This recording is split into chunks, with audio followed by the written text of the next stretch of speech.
Surprise, motherfucker! Ladies, gentlemen, and monsters of all ages, mark your motherfucking calendars because today is a banner day in the Monster Hunter series. Finally, we have proven that Xeno'jiiva is a baby! Today, my hunter people, it is time to meet the newest elder dragon, the adult version of the Sapphire Star, who goes by the name of Safi'jiiva. What is that? What the fuck is that? Which we know about because of a scroll pass and armor set in the dev diary. However, in-game, this monster is currently referred to as unknown, the Adult Xeno'jiiva. Though when you dig into it, it's Safi, like Sapphire Star. So it's sort of far too absolutely perfect to not talk about in the spotlight. As far as first impressions go, our proof of this little recon quest is already done, so don't worry, you'll get to see that at some point very, very soon. Upon first inspection of Safi'jiiva, he almost looks like someone took a Rathalos and sped its evolution a good few billion years. The closest in-game Monster Hunter realization that we have of the classic dragon idea and fantasy trope. Literally just a giant red, dragon. Almost reminded me of Lao Shang Lung a little bit at times, but not in a bad way. No, not in any sort of bad way at all, because there is nothing bad about the visual side of this monster. He is unique in terms of Monster Hunter creatures, and he is just a masterclass on what a classic fantasy dragon should look like. You're goddamn right. With probably the coolest part of his body itself being his wings, especially when he is gathering energy and they just light up with tiny little constellations. Sapphire Star! Still, it's a thing, it's a theme, and it is stuck to with such conviction. I just love it! As for why he looks this way and all of the differences from our regular Xeno'jiiva friend, is as we learn in this introductory cutscene, this is a Xeno'jiiva that has molted its shell multiple times. Not just once, but many, many times, and as such has grown significantly older, significantly tougher, significantly more powerful, and most importantly, significantly smarter. I'm ready. I'm ready. I'm ready. I'm ready. Whoa there! We still have a few more topics to cover first. Like combat, for example, and before I get into individual moves or specifics, I want to make the general statement, this monster is ludicrously fast. Like if the monster decides he wants to attack you multiple times in a row, it is a genuine struggle to stay alive, even if you are completely focusing on personal survival. He is speedy and relentless. Starting with physical attack changes then, he gains a few new moves and variations on old moves, some of the most notable being an entire suite of tail attacks. Some of those which now of course cause blue steam explosions behind them that look fantastic. He also has this new back leg drag attack that can really catch you off guard, but for the most part, other than this, physically speaking, the changes are just normal charges, swipes, and bites. Elementally speaking though is a whole other ballpark. The speed I mentioned earlier applies here more than physically even, as when you are at range from the monster, it can just be beam after beam after beam, and on top of this, the tracking on some of his beam attacks is just insane.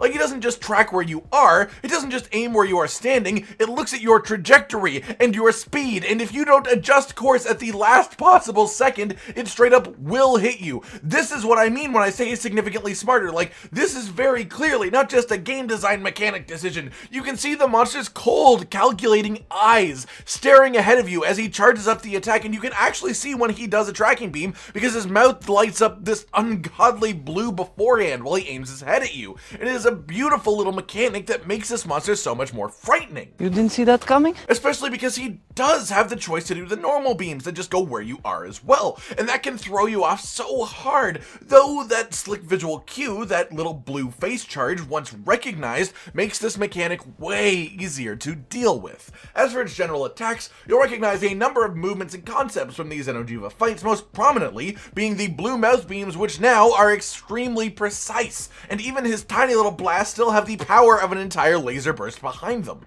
Like, instead of a tiny puff, it is like a Star Wars laser bolt type deal, the long energy line. Also on top of this, Safi'jiiva can do large area sweeping beam attacks, of course, but unlike Xeno'jiiva, who just does the one, he can do it back and forth to make it even harder to use extreme luck to dodge through it. But if you are nice and close to the monster, it actually makes such a gigantic damage window to tenderize body parts, as Safi'jiiva is just one big walking gray number otherwise. Which brings up another neat mechanic in that any weapon can tenderize a Safi'jiiva part in one go, even light weapons, which is clearly to offset the fact that these Safi's body parts are just so tough without tenderization, like more so than most other things. On top of that, he has a little precise version of the beam, sort of like Namiel's water spurt, and it's just wonderful, because of course this attack knocks up little ground explosions that follow it with fantastic puffs of azure smoke. It is really just a one-of-a-kind visual. Well, okay, maybe two of a kind, because there is an enhanced version of this where Safi just concentrates the fine beam into a single spot on the ground, and it explodes in this beauty of blue smoke. God damn it, I love the visuals of this fight!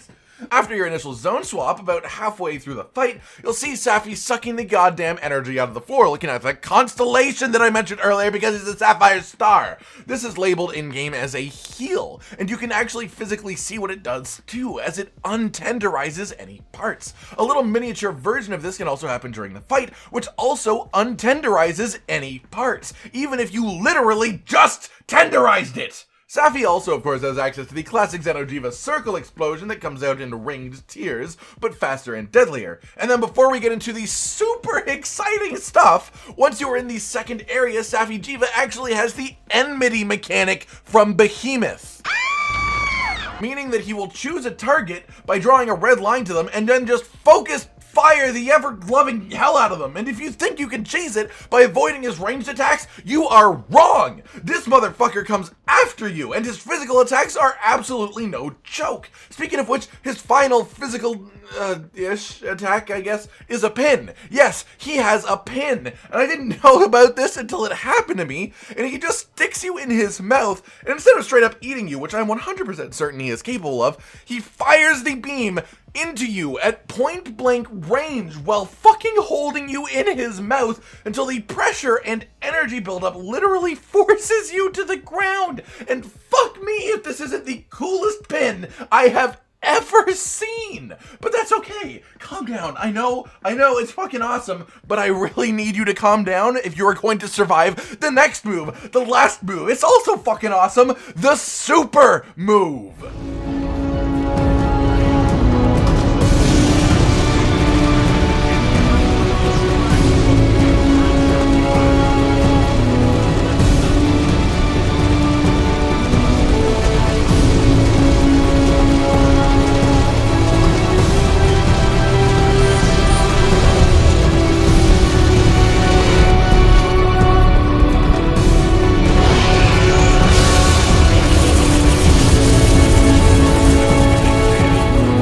Safi gets in the air, where you can flash him, by the way, if you like being pointlessly anticlimactic.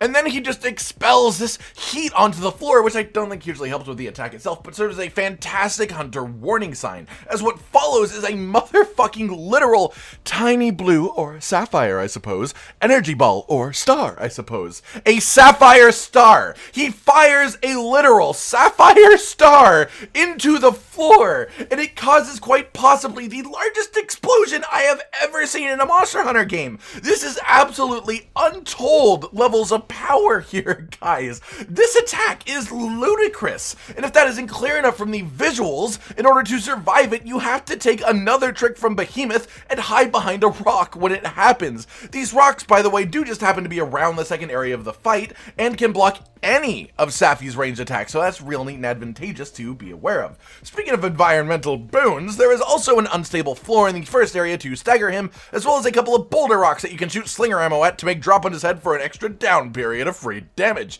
And that actually just about covers it. Well, at least in far of what we currently have, because currently we don't exactly have the full version of this fight in game. You raised my hopes and dashed them quite expertly, sir. Safi'jiiva, as far as we know, is going to be a limited availability siege fight upon full release, much like Call of Tarath, but from the looks of it, significantly more fightable, dangerous, and, well, fun, honestly. Visually speaking, the creature itself is gorgeous, and then the moveset as a whole is just mind-blowing. Like, there is simply no good comparisons. Even Shari's Valda feels like a drop in the river compared to some of these attacks. Xeno'jiiva is maybe 5% of the power of what this thing is. It's absolutely crazy. My only visual issue, and Josh feels this too, is that the red dragon skin doesn't hugely match all the crazy blue energy attacks, but that barely, ever so barely lowers the experience of this fight at all. And the experience of this fight is completely unique and unnatural. Sure, there are some Xeno'jiiva overlaps, but the upgrades and changes are simply so plentiful from his original version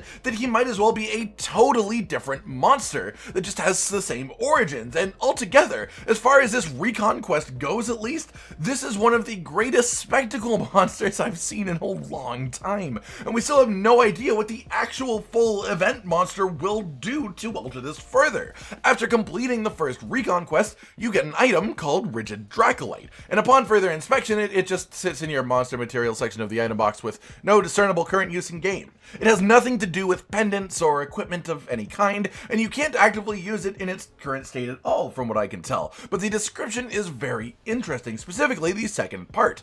It can awaken special powers when combined with certain materials. I don't know about you, but that sort of sounds to me like it could be some sort of weapon augmentation continuation system. And hey, this could be nothing. It could be flavor text, and this could just be a regular Safi'jiiva item. But Capcom gave it to us outside of the quest, and gave us no current use for it. So they obviously want to tease us about something, and well, Capcom, consider me successfully teased. As of the immediate moment, we don't have weapons or armor for this, or anything other than what I've shown you. I want more of this quest, of this monster, of this item, whatever it is. I don't care. I just want more, and I want it now. Alright everyone, I've been Cotton Dinosaur, and this has been Safi'jiiva. Do you like this new monster? Are you chomping at the bit for more? Like if you liked this video, subscribe and hit the notification bell for more, and most importantly, ladies and gentlemen, until next time, stay sweet.